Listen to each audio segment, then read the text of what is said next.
Hello and welcome. Joining me on a blustery spring day.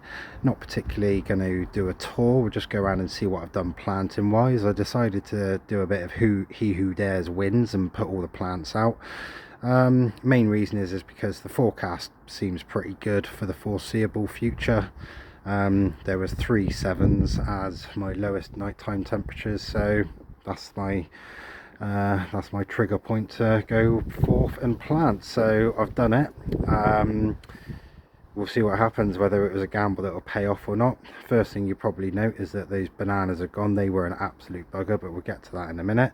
So yeah, it's not going to be a tour. We'll just go around and see what I've done. So we may as well start here in these pots. So you can see I've taken an asplenium out from where the tetrapanax was over in that far bed. Put that in there, and that's the Chileensis tomentosa on the right there, and then the two passion flowers are in. You can see that the one on the right there was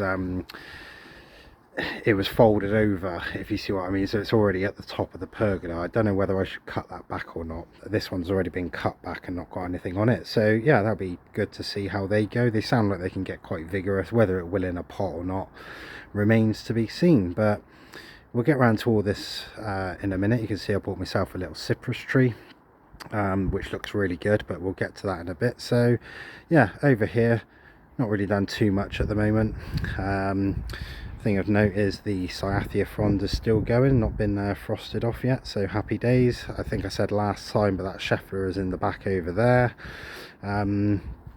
But yeah, not done any more planting over here. Fatsia is looking good, nice and dark and glossy.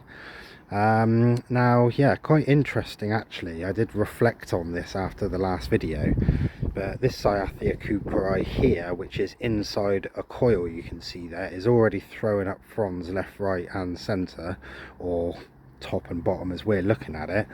Now I had another Cyathea cooperi, which is actually between the big Setiferum and the small Setiferum, kind of where that blue mushroom thing is, and that's not in a coil and it's not throwing anything up at all. So of course there's other factors that go into it, like getting light and things like that. That's a bit more exposed, it's not got the big ferns around it, but that does actually get more light there. So yeah, we'll see. Down here you can see I've taken the tassel fern out, got the 1 foot Dixonia in there. I am going to chop all this pipe out soon, not the irrigation but the heating pipes. I don't need it over in where it goes to at the moment, so we'll get into that. But yeah, that's going to look quite good, mirror the one that we just saw a minute ago. And then yeah, the maidenhair fern there as well. Hopefully that will scramble across and cover the soil around there. If not, I'm sure I can find a fern that will, because they're quite tricky I think until they get established. Haven't pruned off the fig tree yet, but it is starting to bud up, as you can see. So my main one is to get this a little branch off, which I might do now because it's got all the scale bugs on it, this one coming up to the right. So yeah, we'll lob that off, and then what I'm going to do, if you watch the botanic garden video that I did last time, I did quickly stop at one of these that was sort of trained against the wall quite nicely, and that's what I'm going to do. I'm going to bend these 2 branches down and tie them into the top wire, and then I'll do something with these as well. But I also want to try and maybe give it a bit of a funky form as well, so I might try and leave that one that's going towards the fence, but tuck it maybe three trellis bits down, so it sort of pushes the top of it out a little bit. But we'll see, we'll have a little play with that. Chop the berries off this Fatsia here. You can see the 2 grow points have started to come through already, so happy with that. Again, we've been through the Cyathea and whatnot. Haven't really done any planting around here. So yeah, here we get to some new stuff. So decided to put the Blechnum nudum in there.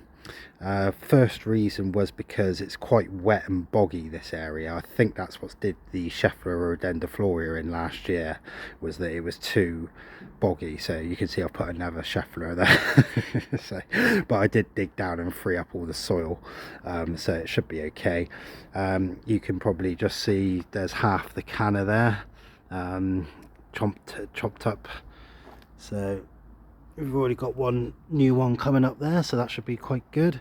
And when you're looking from the house, the canna's gonna, you know, obviously rise up the fence and be quite sort of dark and big leaves, and that's going to contrast well with the featheriness and the lime greenness of the nudum, I hope.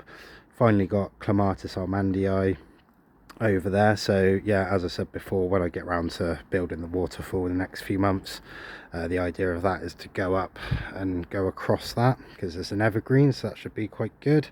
And then really the rest of them are just filled out. The Lophosaurus is going quite well actually. You can probably see there we've got 1, 2, 3, 4 croziers already coming up, so it looks like he's ready to get going. That Polysticum brawny eye on the left was already there. It doesn't look like it's sized up, but obviously these things take time. And then on the right we got the Atrata with the Kraken fronds coming out. I chopped them all off. In the background there is the small drop to its Wallichiana, which was where the fig tree was, so that's just place filling for now. And then yeah, the Willemi. So I'm hoping that because the Atrata fronds are quite dark, they'll sort of set off a bit of that, like the Willemi and things like that. And yeah, I just needed something to put in there. So coming up over to the planter, I was thinking about putting that Chilensis tomentosa up here, but I forgot that I had another rabbit's foot fern, so I've put that one in there on the left, so you can see it's already all starting to go some. It's a shame it's not evergreen. That the first year I put it in, it was okay and it survived, but this year for some reason it didn't. I got a feeling that's the wind doing it, because it's highly exposed up there, but that should all you know, run and run and run and run. And then once we get to this bed, yeah, taking the some idiot decided to run irrigation under the floor here in a pipe that pops his head up to feed that bed and then comes up. And of course I planted the banana. You can just see where it ducks down into the ground in the center. You may remember that as exactly where that big clump of bananas was. So yeah, when it came to chopping out the banana, I couldn't go all in on it because in case I hit the irrigation, so I had to sort of take it apart piece by piece with the mattock and just edge it off. And then and of course, because it's quite small, you can probably see I did collapse the wall. I haven't put it back together properly yet. But yeah, I just couldn't get any leverage or anything yet. It took me about an hour to get the banana out. And again, the canna as well. Half the canna's out the front and half the cannas we've just seen. So yeah, we've got the other Clematis over there in the back left, which will hopefully run up this corner across the top of that and into the waterfall, which will marry up with the other one. The Schefflera, I did originally plan to have the Lamatia there on the right and the Schefflera the other way round, but when I went to put it in, I realised that the Scheffleras that run up there are not actually in line with the black edging. They're sort of a foot to the right of it. So rather than put the Schefflera dead in the middle here, I've put it about a foot to the left of it as we're looking at it now. So yeah, that should tie up quite nicely. Yeah, Lamatia at the back there. I'm not sure that's going to survive. It didn't come out very easily, but we'll see what happens. And I've got this other Lophosaurus in it, so this will you know, take a while to settle, but hopefully it will get going soon. And then got another camellia down here. So the idea of this, that's the little Bosnian pine. Any of the little pines, I haven't taken out the pots particularly yet. I'm just eyeing them up, and then I'll find out what soils they like. But the idea is that if I stand back a bit, we've got that big camellia on the right that's really flowering up, and then in the end that one on the left that I've just put in front of the giant honeysuckle fence post, that will go up the same as that. And then we've got the two Bosnian pines inside of that, so it's all nice and symmetrical. And we do like, well, orderly chaos is what I refer to my style of gardening.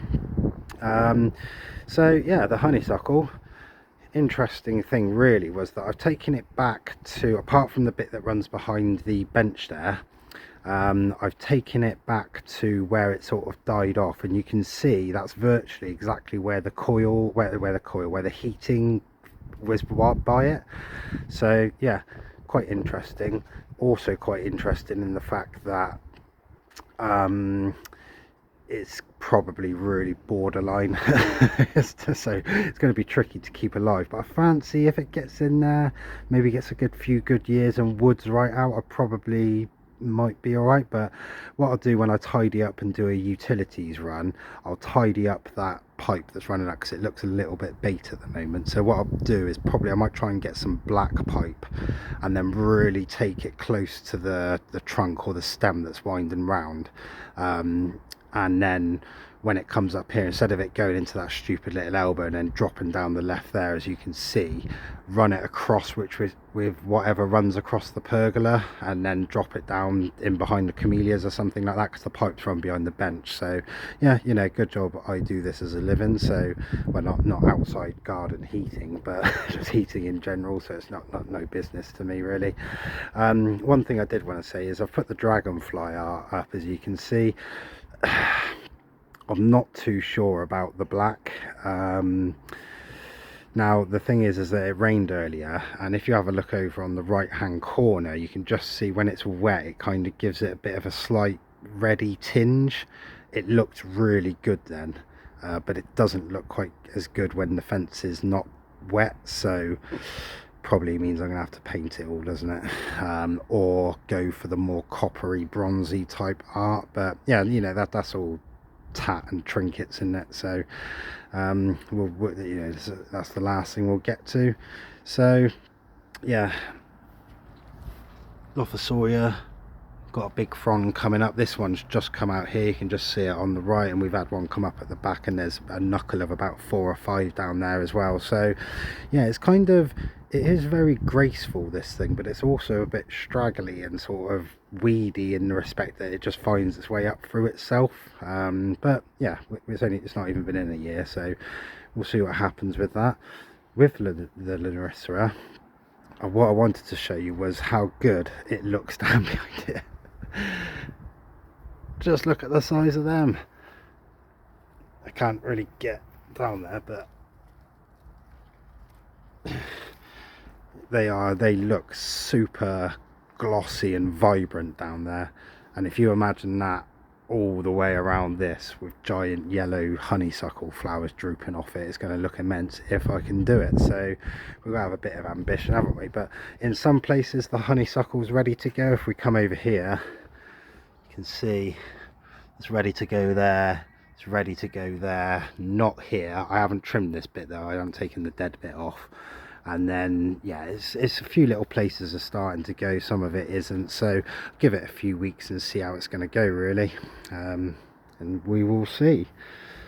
So over into this bed, you can see I've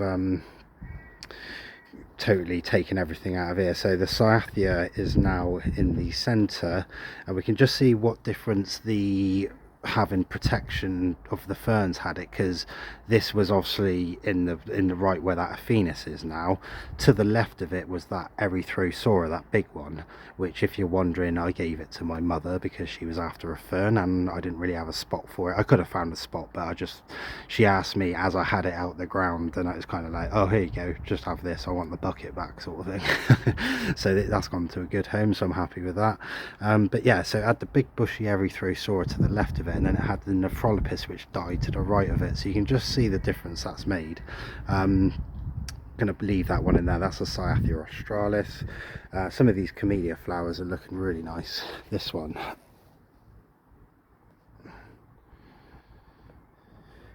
really good. I'm not particularly a flower man, I much prefer foliage, but it does look good and it keeps the missus happy. And then yeah, with the bamboo, I'm going to strip it probably as high as the lantern, probably up to the lantern. I'm going to take all the green off it just to leave the stalks, and then that'll give all of this a chance to go. All these in the pots here, these pines and whatnot, just going to leave them in there now, mainly just to stop, you know, Cat Defender 3000 basically, along with the stones, till the Aphenis opens up, and then we shall go from there. I quite fancy having to go a bonsai with one of the pines, so we'll have a go.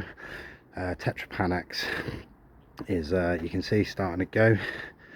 So I'll make a planter for that for next year, but I'll just leave it in the pot this year. This is the Dropterus lepidopoda, which I will make a use of at some point.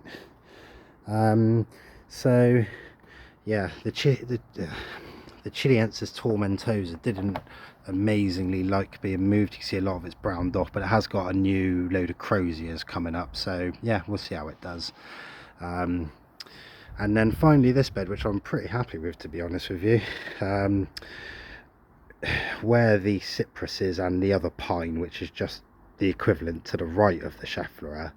I did have them the other way around. That was going to be the original plan, but it didn't quite, it looked a bit lopsided with the fact that there were lemmies there, so I shifted it across to the left, and I think that looks really good. And the thing I'm happy about it, oh yeah, this is the tassel fern, which was where the new Dixonia is. You can just see it's really starting to go some, so this is definitely the earliest of the ferns to get going, and just look how graceful they look. In fact, I need to hurry up and take a picture of that, because that will do for the front cover, the thumbnail. So yeah, and then what I like about this, it's kind of one of them where I didn't plan it, but it all sort of fell into place, because the Droptis Wallachiana, which I've cut all the fronds off in the left corner, is a kind of very uprighty fern.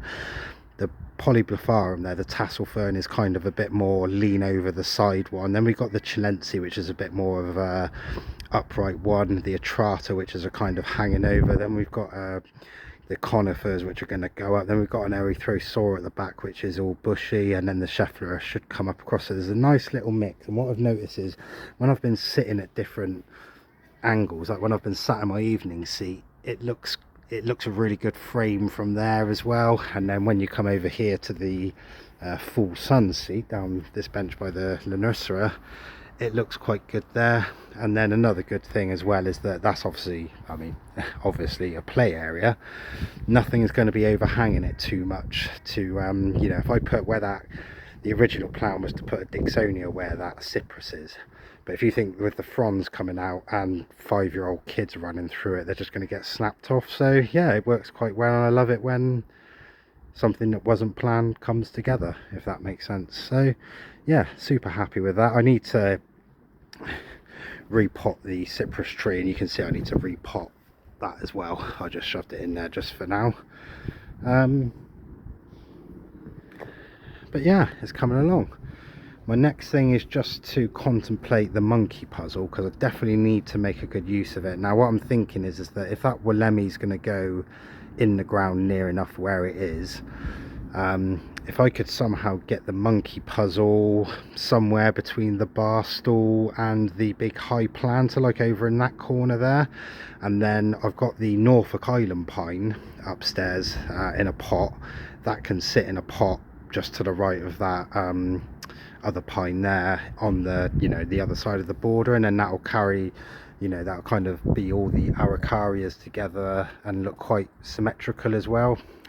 So yeah, just gonna doss around with that in my head, but I'm super happy because kind of one of my main things has begun to get the footprint of the garden done. You know, anything that's going in the ground, I know obviously plants are going to change and move, but the last two were those two clematises that were sort of, I need to get them in the ground so they can get going, so that when, by the time I've done everything, the waterfall and the patio and everything else, they've sort of, you know, they've got had a couple of years into them, so it's all sort of matures at the same time, if that makes sense.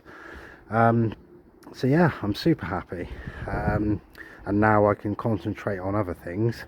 So my main one is going to be utilities now, which is I need to get the lights done at the back, so I can get that trellis above the Clematis armandii done and get that fence finished. I need to finish the pergola. I've had this bit of wood sat here for ages. I just need to do the 45 bit up in this bit to marry up with that 45 bit over there, and then this one that's a bit short, this cross brace up here that's a bit short, I'm going to redo that as well, just so he's a bit better. I'm not going to move these to make them, you know, make them tie up so they're in the center. Looking at it now, I do want to do it, but yeah, I can't really be bothered, to be honest with you, and it's not that much of an issue because, you know, hopefully before long, I'm hoping to get in a few years time like a sort of glass room extension done, not a conservatory, but a kind of, you know, something where basically I can keep a Cyathea medullaris and Diabelta and it all be glass at the front. But yeah, it's a long way off, but basically what the gist is that the pergola isn't a permanent structure, if that makes sense. So yeah, I need to do the lights at the back, get that pergola done at there, get the trellis done, finish off the little bits on the pergola, and then just a few odds and ends to get done. Probably run all this pipe work in nicely, like I've been going on about for about 3 or 4 months. Get the art in there, move the outside tap. You can see I brought the Nidus out. It's not had a great winter, but it is flushing again, so that's good. Oh yeah, these are the Insettis still out here. I haven't done anything with it yet. I should chop those leaves off. I will do at some point. These are just the two Nephrolopis in the hanging baskets, which I've rescued. Not sure what they're going to do. They may go again, they may not. The Corneogramma, which is where the Cyathea cooperi was there, in the centre, and then one of the Nephrolopis had run off, and it's actually in the pink pot. Yeah, and the cheese plant, which isn't doing too well but has survived, so yeah, it's all good. So yeah, once I've done those few bits, pergola, trellis, lights and whatnot, we're ready for the waterfall. So yeah, we'll see how we do. Hope you're having a good one. You're probably out in the garden. I would be too. Enjoy. See you next time.